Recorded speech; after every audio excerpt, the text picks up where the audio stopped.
On the edge of the Great Kalahari Desert in northern Botswana lie some of the world's most remote and beautiful wilderness areas. Places like the Chobe and Moremi National Parks, where short summers are wet and productive, but winters are long, dry, and brutal. The summer is ending now, and the days begin to shorten as the dry season approaches. No more rain will fall for the next 9 months, and every sunset will bring to a close another day of withering, desiccating heat, and herald a coming night of biting cold.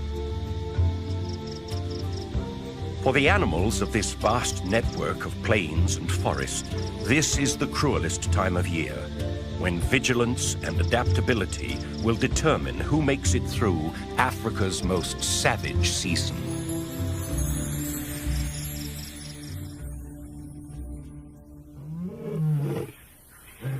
Every day is served up as a test of resilience for each different animal, as water holes dry up and food becomes more and more scarce.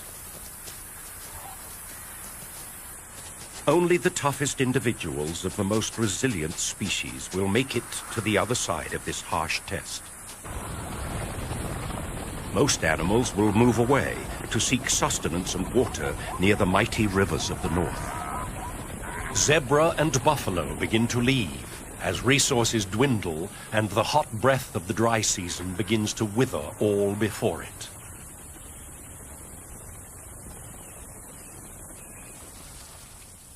Other animals follow, but along the edges of the plain in the transition area between grassland and forest, known as the ecotone, one of Africa's most successful survivors remains to tough it out: the graceful and resourceful impala. The beauty and seeming frailty of these timid antelopes belies an ability to survive not only the adverse elements, but also a constant and savage onslaught from every predator that shares their world.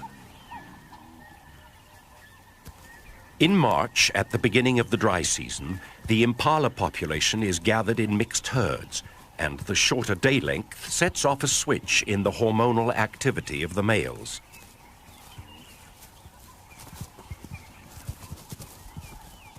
They begin to respond to the ageless pressure of nature that drives species to procreate and become increasingly intolerant of one another in herds and at gathering places. Aggression is on the increase, and behaviors such as ground horning indicate a readiness among the mature males to do battle with each other over territories and females. The shorter days mean longer, more dangerous nights for the impala. This is when they are at their most vulnerable to the legion of predators that hunt in the dark of the night.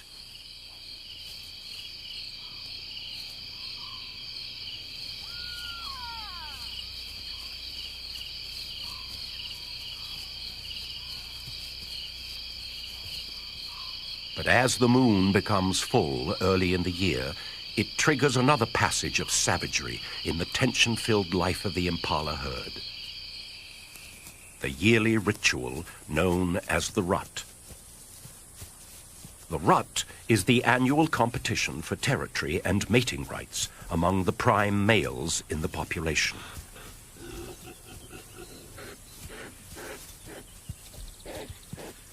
The mature males are in peak condition at the start of the rut. Hormonal activity has strengthened neck muscles and thickened skin for protection against horn wounds when fighting.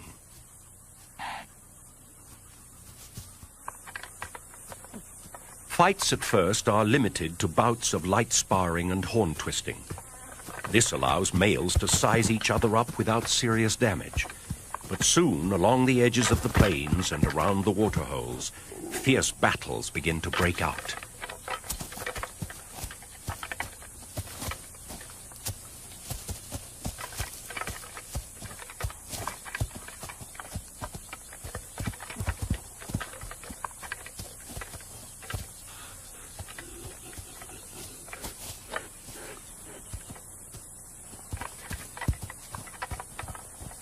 These are normally quickly settled, and the vanquished male surrenders as gracefully as possible. But sometimes the safety line of ritualized combat is crossed, and injury results.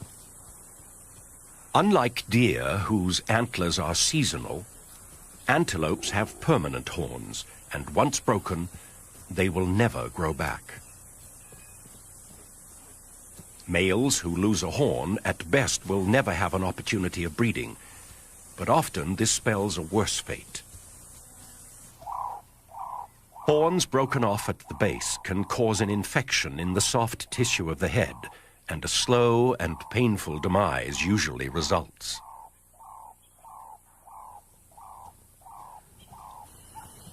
In particularly violent exchanges, a male can lose both horns, and then has no way of defending himself against painful stab wounds.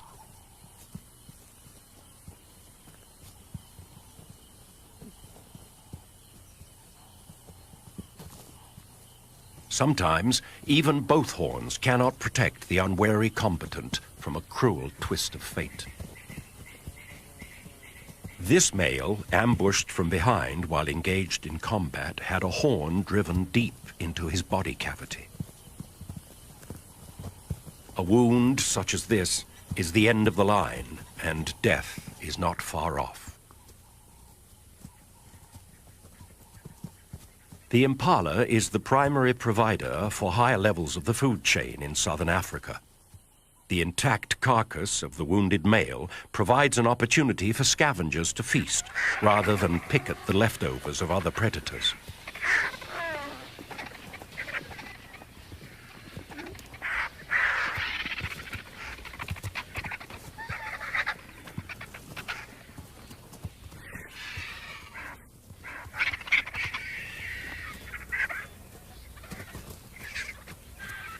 This is just the beginning of the violent month of the rut, when the process of natural selection can be seen in action as weaker males are removed from the gene pool.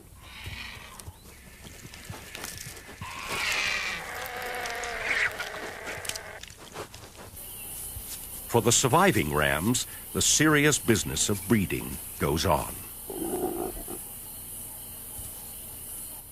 Once a hierarchy has been established, the most dominant male stakes out the prime territory and begins to display ownership. He patrols his boundaries at a steady, measured gait, walking in a tall, proud posture, rather like a gunfighter of old.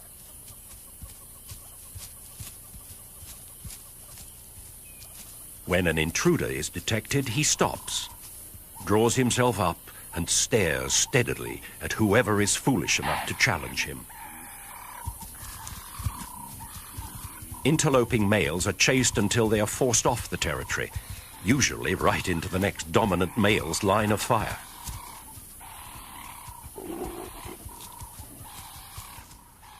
The rams at the top of the hierarchy hold sway over the prime territories with the best resources, such as food and the right mixture of cover and open land. This, in turn, attracts the most female herds. Now all the male has to do is keep them there, and that's where the real hard work begins. First, he weeds out the remaining immature rams who are chased away from their mothers for the first time. All the displaced youngsters and non-breeding males satisfy their herding instincts by forming bachelor groups that live on the fringes of society. They need the security of numbers for predator detection, but antagonism remains high. For the youngsters, this is like a training camp where they learn sparring skills for future serious bouts. The most dominant males give off a strong scent from glands in their foreheads. Weaker males sniffing this scent detect the higher hormonal levels and back down from challenges, a mechanism that regulates aggression. Back in the breeding herd, the male is now using 3 times as much energy as the bachelors. He has to keep his females from leaving his turf. The closer they stay to the center of his territory, the calmer he remains. But as soon as they wander too close to the border, they must be herded back. He chases down the most receptive females, and as a prelude to mating, indicates his intentions by ritualized behaviors such as following and tongue flicking.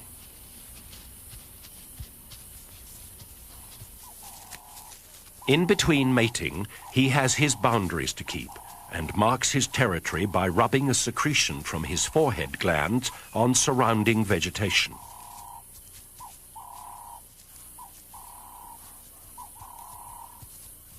Roaring with neck stretched low is also a territorial advertisement.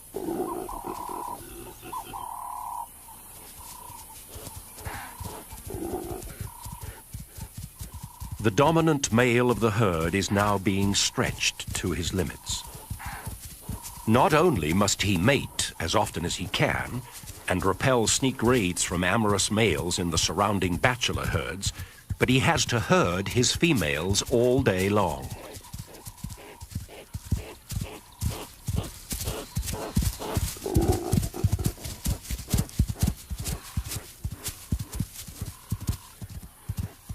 All of this activity begins to wear on the ram, and through the mating season, he can lose 30% of his body weight.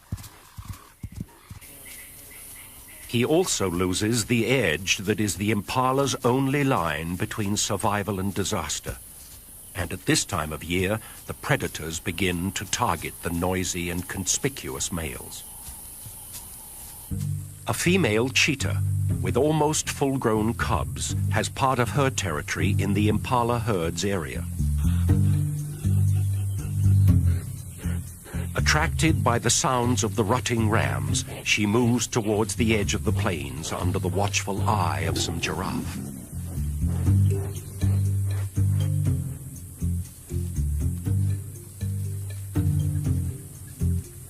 While she uses vantage points on the edge of the plains to spot potential prey, her cubs follow along. At 16 months, they are old enough to become effective hunters and are enthusiastic learners, mimicking all of Mother's moves to learn her skills.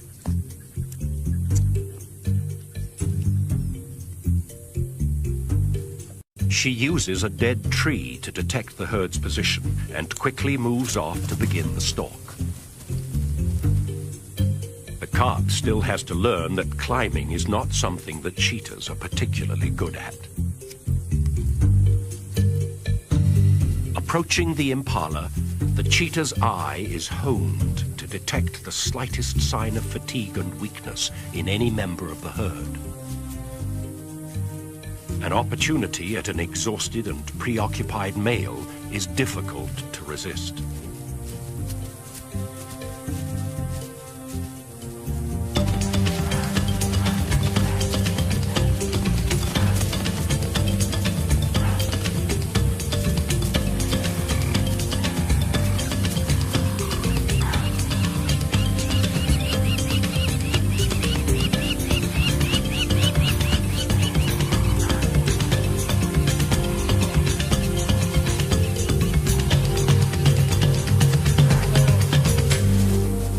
The swift strike of the cheetah catches the male totally by surprise.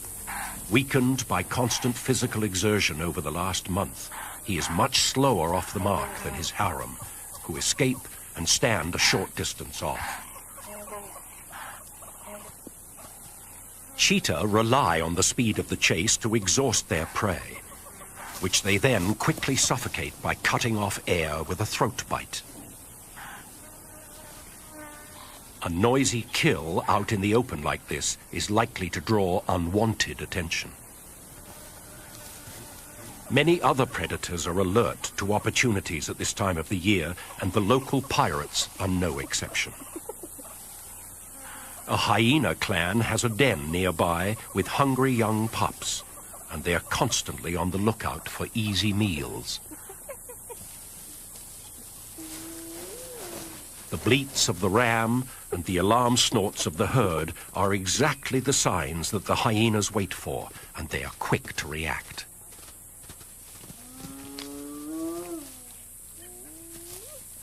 All three cheetah are no match for the brute strength of a hyena.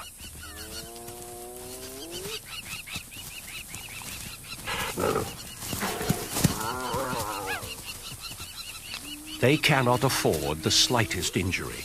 A mere broken toe would throw off their fine-tuning and affect hunting success. So the family grudgingly backs down.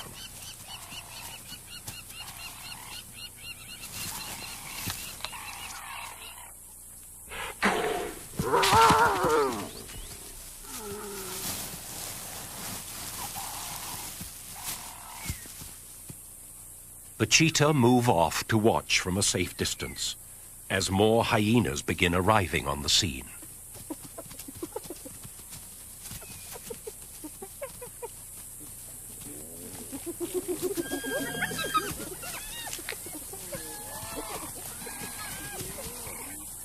It's better to hunt again than to risk a brawl with nature's most ruthless gang members.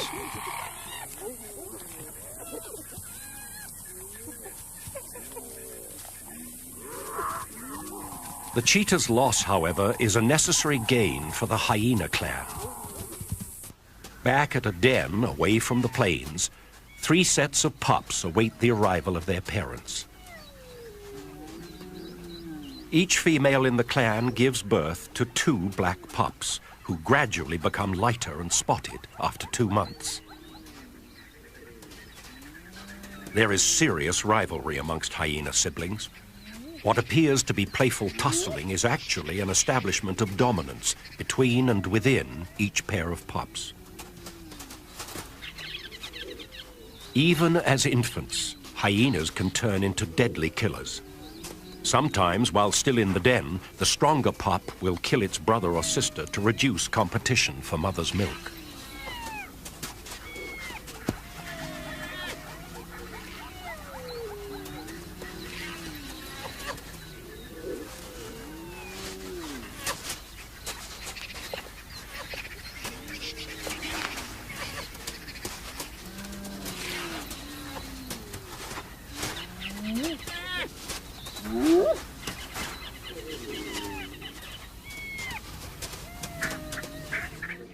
The dry season is now moving into its 3rd month, and things are getting tougher for the impala and many other species of the plains. Waterholes and rivers are drying up rapidly. The days are baking hot, and temperatures plummet at night. Winter is the beginning of an easy time for the predators, as animals slowly weaken from lack of nutrition.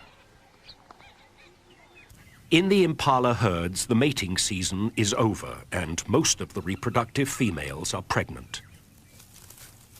Impalas have a gestation period of 7 months, but the females can extend this if the first rains are late.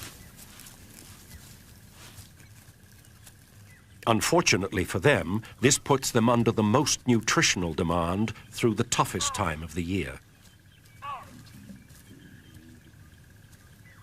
It's no longer the males who are under attack, but the pregnant females that are most vulnerable. And they now come under the closest scrutiny from predators. This lioness would normally not be stalking impala in the heat of the day, but because the females are pregnant and slower, her chances of catching one are good.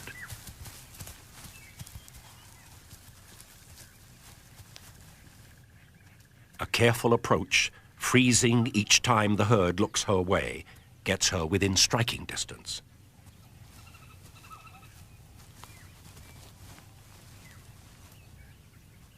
Within a few months, it would have been worth an attempt. But for now, the impala are probably still too fast, and she lets them go. One of the keys to the impala's success during the savage season is the ability to switch feeding habits. Most other antelope that share habitat with the impalas are specialized in only one form of foraging. The wildebeest, for example, feeds on grasses of a certain height and quality. During the dry months, when that kind of food is no longer available and water is scarce, they move in large numbers away from the degrading grasslands. kudu also come under feeding pressure in the dry season, although they can survive without having to migrate. They are specialized leaf eaters, or browsers, and feed on bushes and trees on the edge of the plains.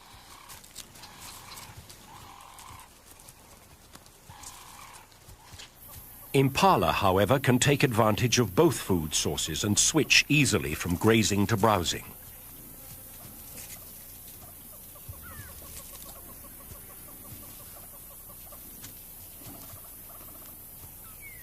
They have the ability to eat fallen leaves when outcompeted by other browsers, and can even resort to digging for underground chutes in dried-up waterholes. It is this flexibility of behavior and the ability to take advantage of every nutritional opportunity that makes the impala one of Africa's toughest competitors.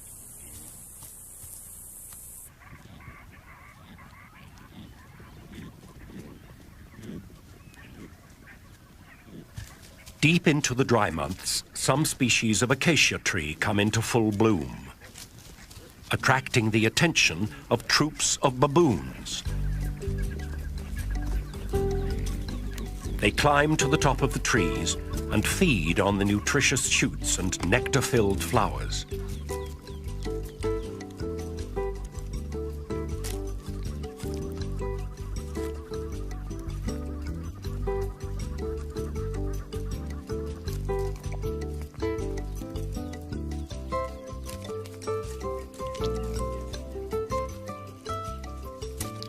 As the troop greedily picks at the blooms, they drop more than they eat. Impalas know this and once again are on hand to take advantage. They move in under the trees and help themselves to a great protein boost during this lean time.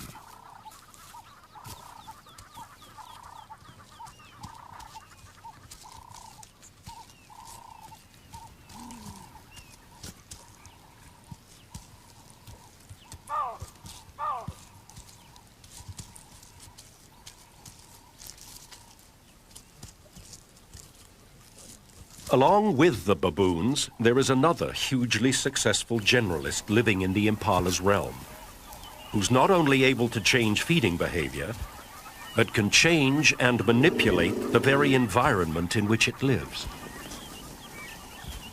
Elephants feed along the ecotone during the dry months, reaching for the foliage they need to fuel their 6-ton bodies.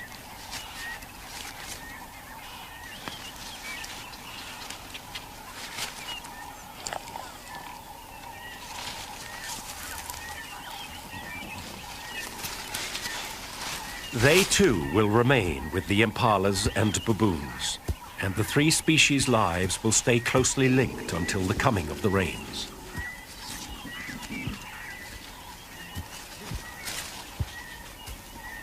These giants have a fascinating method of harvesting a food source, directly available to no other species: the pods of the camelthorn tree, Acacia albida. With their great strength and size, they could easily tear limbs and pods from the tree or simply push the tree over. Instead, they carefully shake the tree, causing the pods to drop to the ground.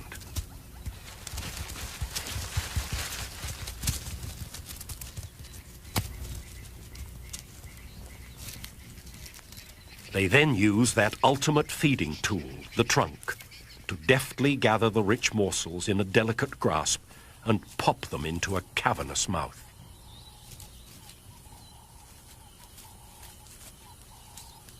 This behavior is remarkable in many ways. It benefits the elephant, who not only gets a rich meal, but seems to understand that by leaving the tree standing, there's a guarantee of other harvests of pods for years to come. It also benefits other inhabitants of the ecotone, and once again, the first to move in are the impala. Their teeth and jaws are not at all suited to chewing and swallowing pods, but again, their adaptability affords them a protein-rich meal.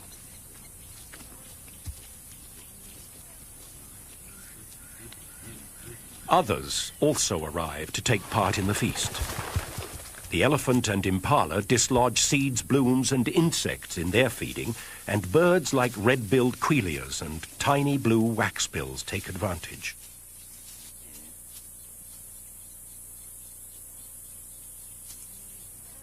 During these harsh times, resourcefulness becomes the key to survival. And again, it's the ability to change feeding behavior that helps individuals make it. This is displayed by an experienced male baboon who's had to survive other harsh winters. It seems he's learned that the river, before it dries up completely, holds some underwater secrets. Crocodiles keep baboons from going anywhere near the water under normal circumstances. But these are desperate times.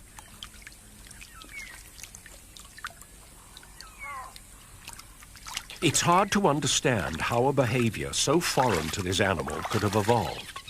But with remarkable skill, he feels for the underground bulb of a water lily and removes it to safety.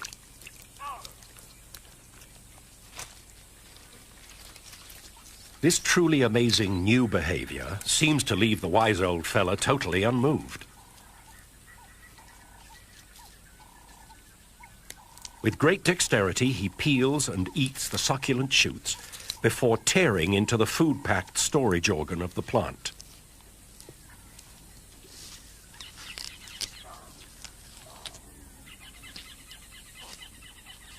Some animals have the ability to easily relocate to more permanent waterways during the dry months. A resident fish eagle could fly to the nearest permanent river in less than a day. He's a highly specialized hunter of fish and amphibians, with huge talons adapted to the grasping and holding of slippery, wriggling prey. With the drying of the waterways, his continued presence here is somewhat of a mystery. The answer is, once again, in the ability to make a slight change in behavior. An alternative source of food has become available. Thousands of turtle doves fly in from miles around to drink at the last remaining water. All the fish eagle must do is adjust from prey that swims to prey that flies.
This magnificent predator, so linked with the waterways of Africa, will have a winter of plenty with no competition in this strange, dry land.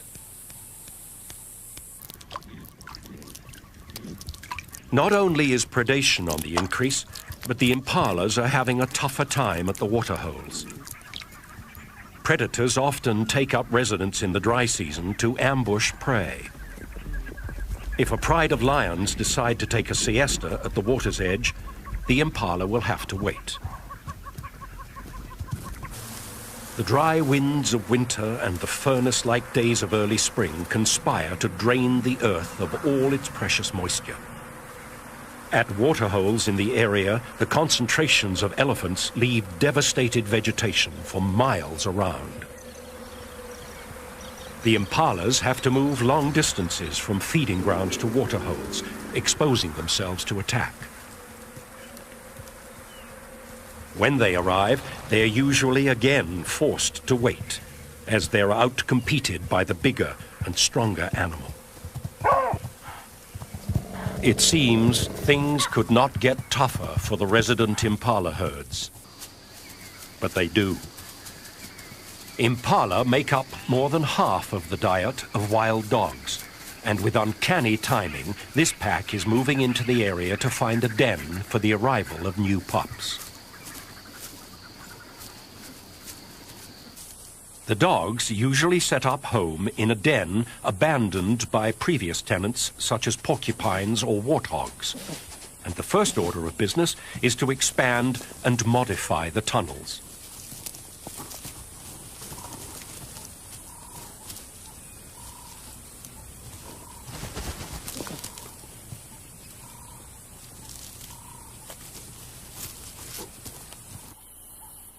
Once the breeding female has given birth to the pups underground, the pack is anchored to the area for at least 3 weeks.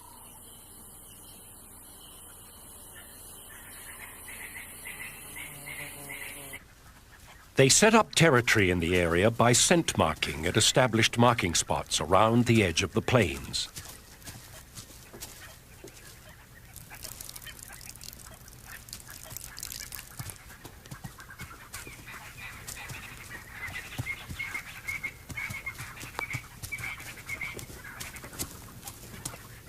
Although they hunt primarily in daylight, they often set off to hunt before dawn. And while they're in the area, they work mostly along the ecotone in the territory of the impala. This is Africa's most efficient social predator. Once they have selected a target and stalked close enough, they seldom miss their intended quarry.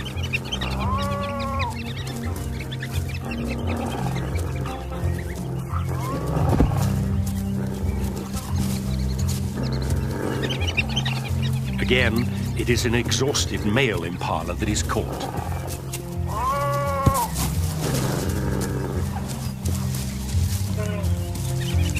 With a method of killing that appears cruel, dogs are much maligned as vicious, unfeeling brutes. But they kill quickly and share the spoils evenly among themselves.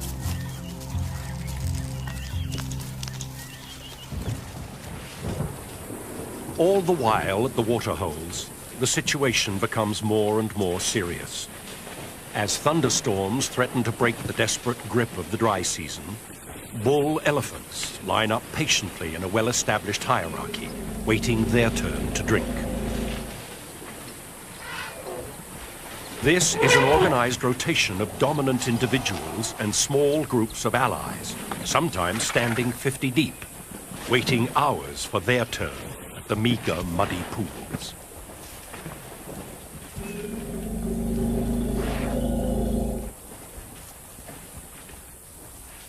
The female herds with their babies are much more anxious about traveling across open areas and drinking at the waterholes.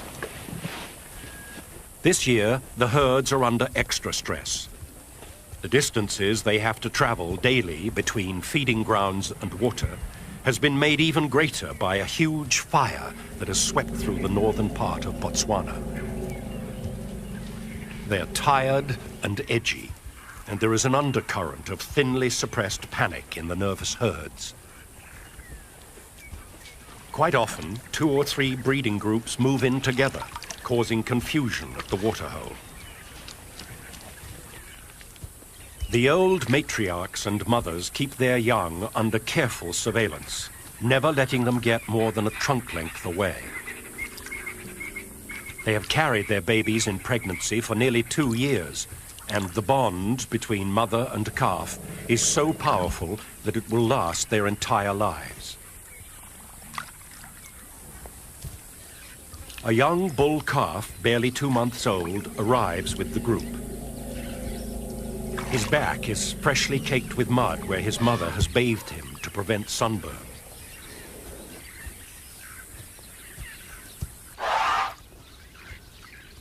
The herd spends time enjoying a drink and a splash before setting off again in the late afternoon.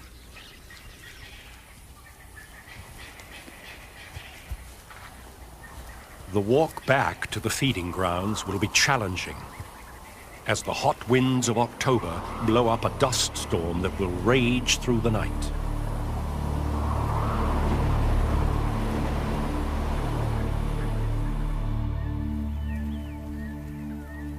Early the next morning, it appears something has gone terribly wrong in the night. The young calf with the muddy back has somehow become separated from his herd in the dust and darkness, and now he finds himself utterly and desperately alone.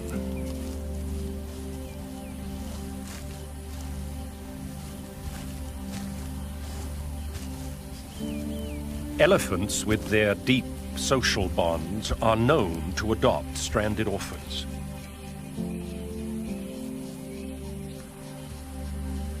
If he can attach himself to other elephants or find his own herd very soon, he stands a good chance of survival.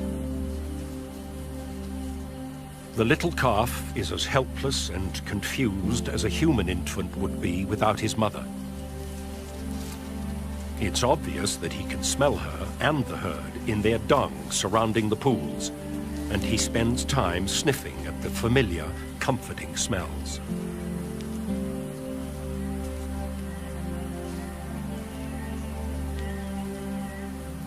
He also picks up the scent of elephants on the trees where they have rubbed themselves after mud bathing.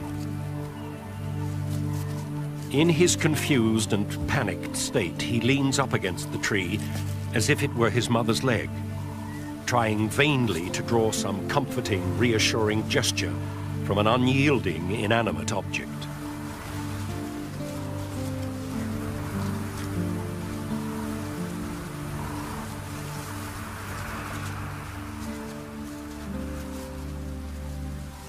After his first hours alone, help arrives in the form of a few huge elephant bulls.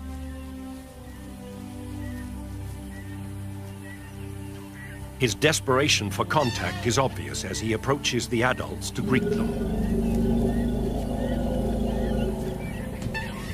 With little more than a brief inspection, the bulls mysteriously ignore the little waif as they make their way to the waterhole. The calf struggles along in their wake, calling frantically for attention.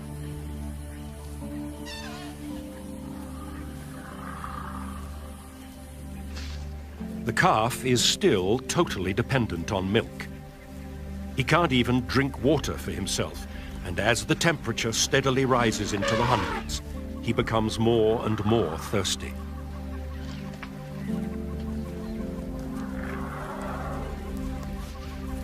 Without the bulk of his mother to protect him from the sun, dehydration begins to set in. Desperately thirsty, and now even more confused, he attempts to suckle from the bulls at the waterhole. At first, the adults ignore the pitiful advances of the youngster, but as he becomes more persistent, their indifference turns to anger.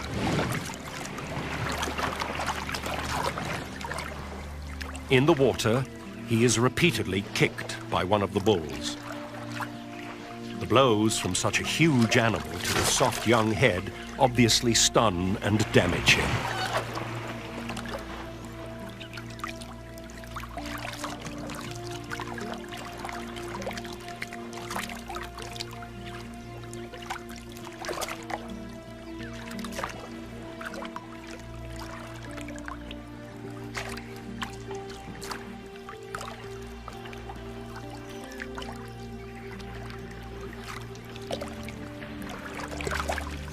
Even after such violent treatment, the urge to be close is too powerful, and he struggles after the adults.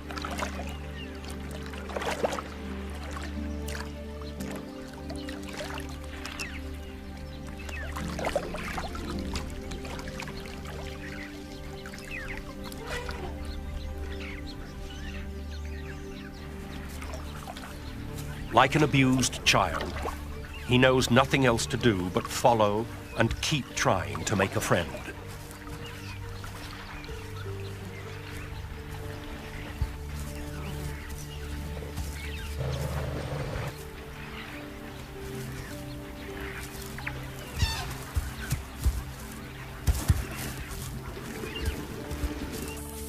It's midday now and fiercely hot.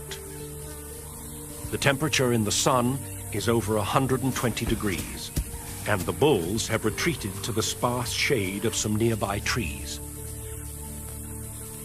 The orphan continues desperately to seek attention and comfort, but is continually rejected.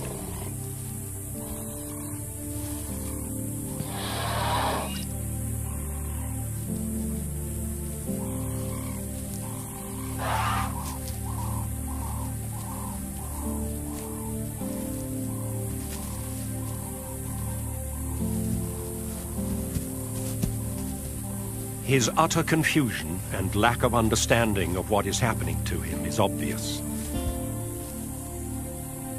He spends the hottest part of the day dejectedly circling the herd in the baking sun.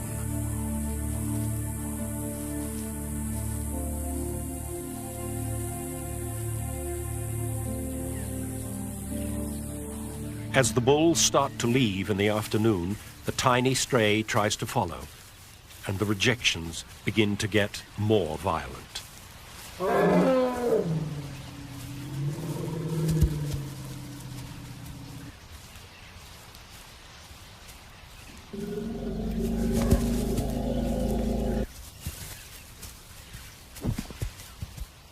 This aggressive behavior is highly unusual, considering the gentle and tender nature of elephant social life.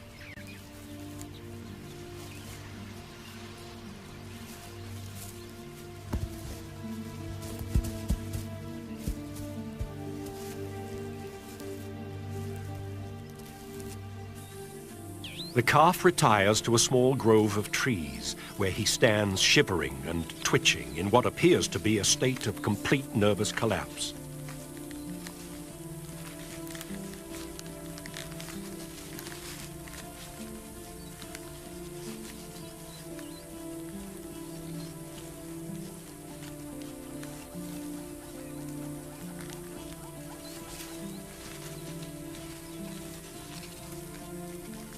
The resilience of this little beast, however, is remarkable, and his will to live drives him back out into the open.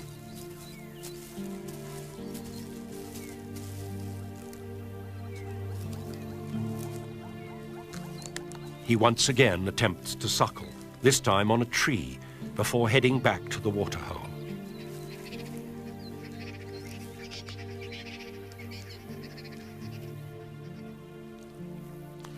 Having collapsed at the edge, he barely manages to drag himself into the mud.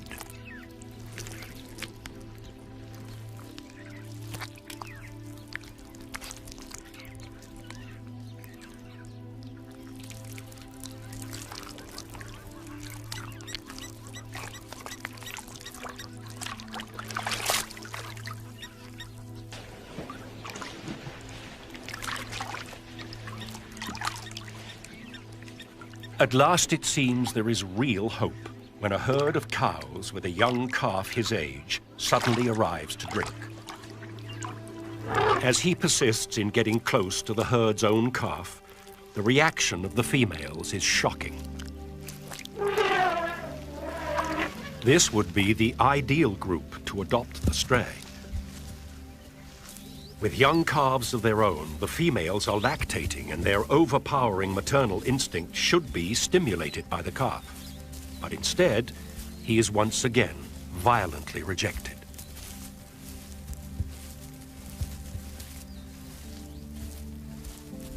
With remarkable tenacity, he keeps following. But now, the matriarch has had enough, and this time actually tries to kill the bewildered baby.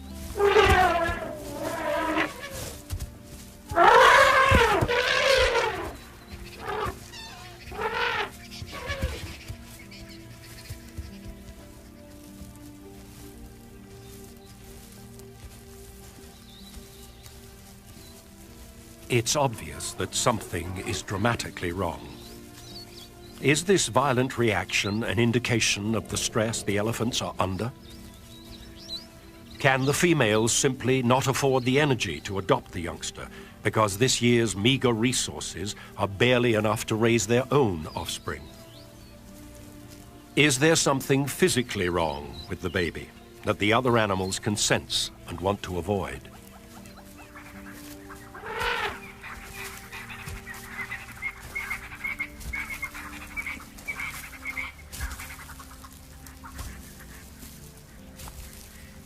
Whatever the answer, time is running out now.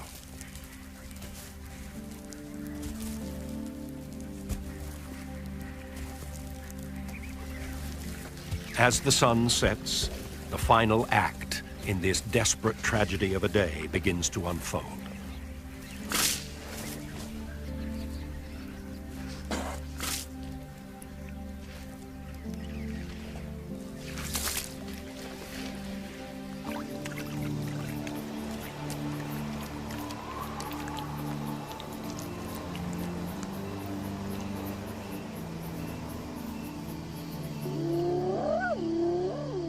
Under the very eyes of bulls who would normally savagely defend a calf, the executioners of the night move in.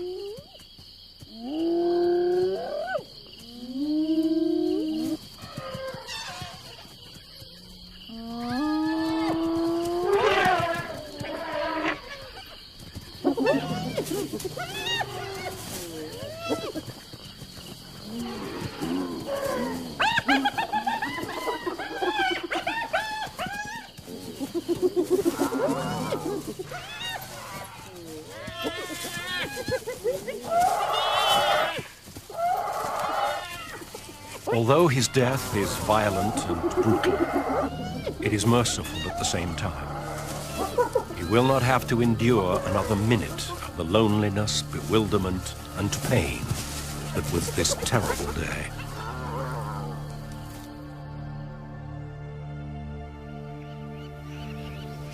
Dawn at the waterhole shows no evidence of the previous day's events.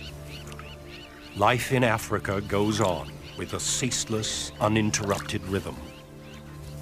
Every event has its place and fits seamlessly into the flow of days and nights.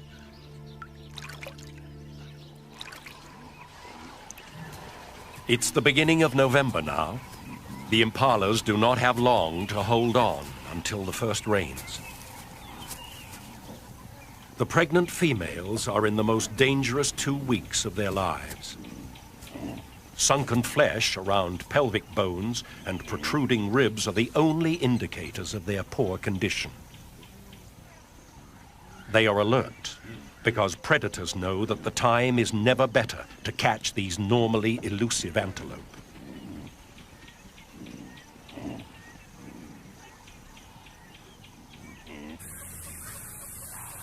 Still, the most dangerous time for them is the trip back to the plains.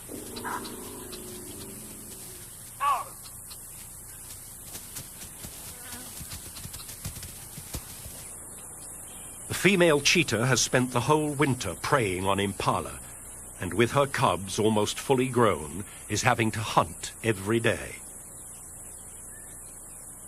It is a good time to be a cheetah.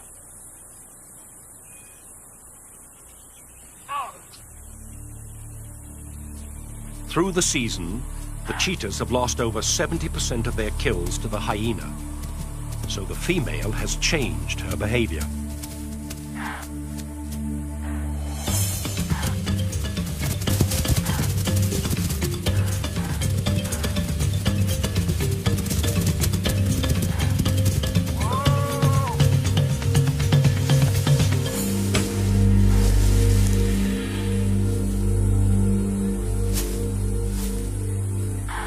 Few of her kills are far from cover now.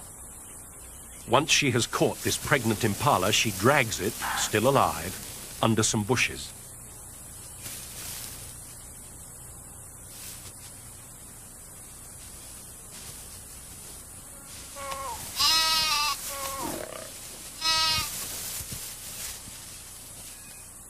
The cubs are learning to kill, but the noise may attract the hyenas again, so she swiftly dispatches it.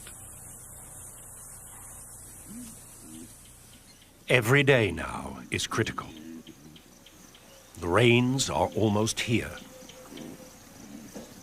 Female impalas have the incredible ability to delay giving birth for up to 2 weeks. They then produce all the lambs in the herd within a few days of each other, providing safety in numbers.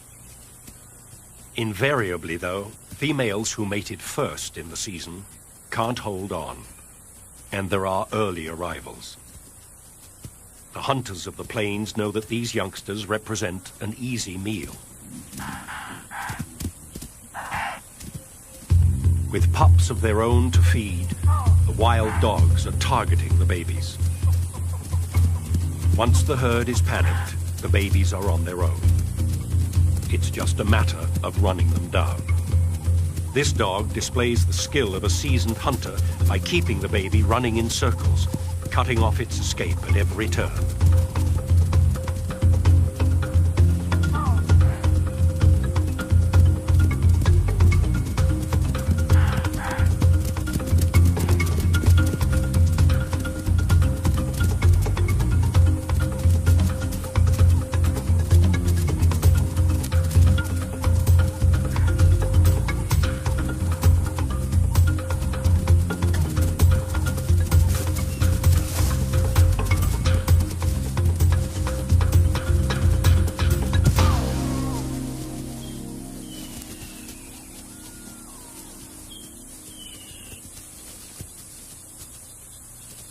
The pack will probably kill most of the early babies, but the herd is almost out of danger.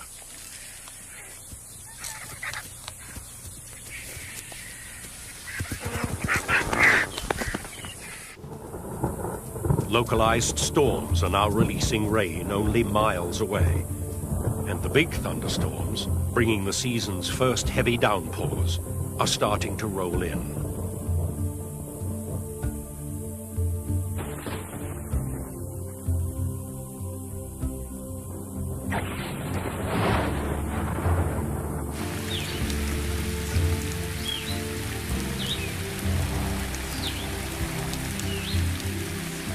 The rain very quickly brings a close to the seemingly incessant days of heat, dust, and death.